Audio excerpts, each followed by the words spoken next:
Okay, so your hot water system will work on gas or electric, or you can cheat and do a combination of both.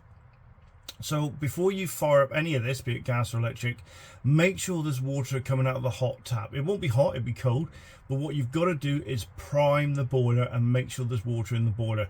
Bit like an electric kettle, you wouldn't put it on without checking there's water in it first.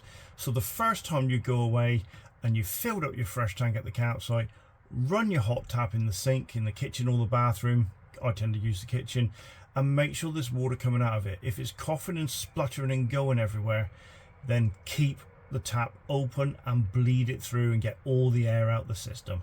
Once your tap is running like a tap should do, turn it off, and then you've got two choices, gas or electric. Well, the gas is this one here, and you've got two settings, 50 or 70. Now when you put it on, you'll hear a sharp click as it tries to ignite the gas, and if it lights, it's going to light within 15 seconds. If you don't, you'll hear a dull thud like this, doom. And you think, what the bloody hell's that? And you'll get a red light come on here. Turn it off and check two things.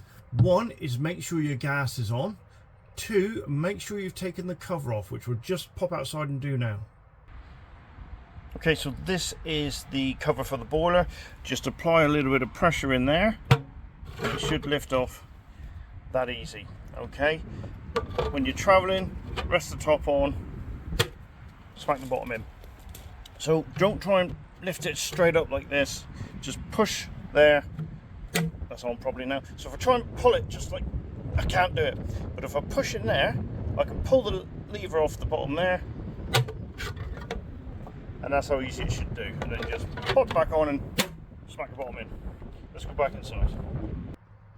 Okay, so we've done a classic rookie error. We left the cover on, so we go outside, we take the cover off, we come back inside, and we put it back on again. You'll hear a sharp click, and then that's it, it's lit. And you might even, if you listen carefully, hear the boiler go woof as it flares up. If it fails to light, like I say, you'll get a red light there. Now it will take about 20 minutes to heat 70 degrees, a little bit less, maybe 15 to hit 50 degrees. I always tell customers to put the gas on 70, and there's a reason for that, and that's because of the electric. Now with the electric, so I'm stretching now, with the electric you've got a small one and a big one. This is literally how much electric you're using.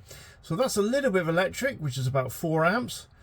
That's a lot of electric, which is 8 amps. In layman terms, that will heat your water to 70 in 40-50 minutes. That will heat your water to 70 in about 20 minutes. So you just select what power you want. Now, you're on a bit of a rubbish campsite. Oh, that's why I always put this on to 70, because this will always go up to 70 regardless of the size of the electric or the amount of electric you're using. This will always go up to 70.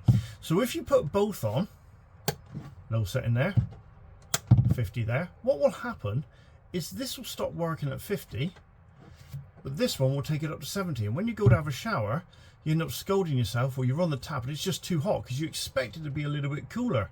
So always run it at 70, because then you know the water's going to be hot.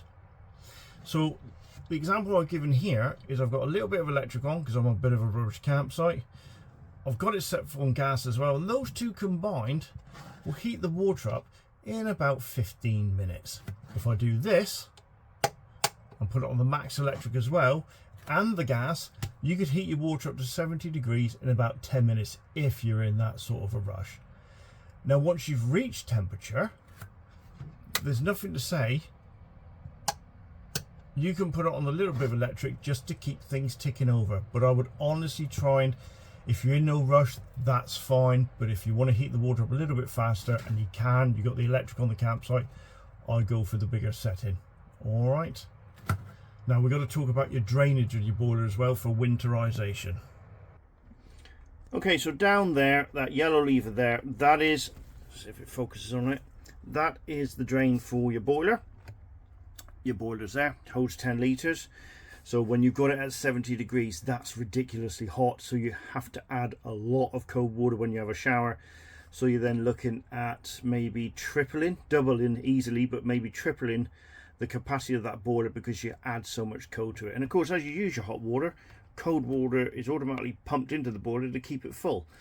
So if you leave it running, that water will go eventually cold, and then you need to give it at least 20 minutes to heat up again. But winterization, normal use, it'll be perfectly horizontal like that. Winter, you just lift that up, walk away, and let gravity do the job. You do not need the pump on to do this, because if you do, you'll run your pump dry and you could damage it, and that being the pump there.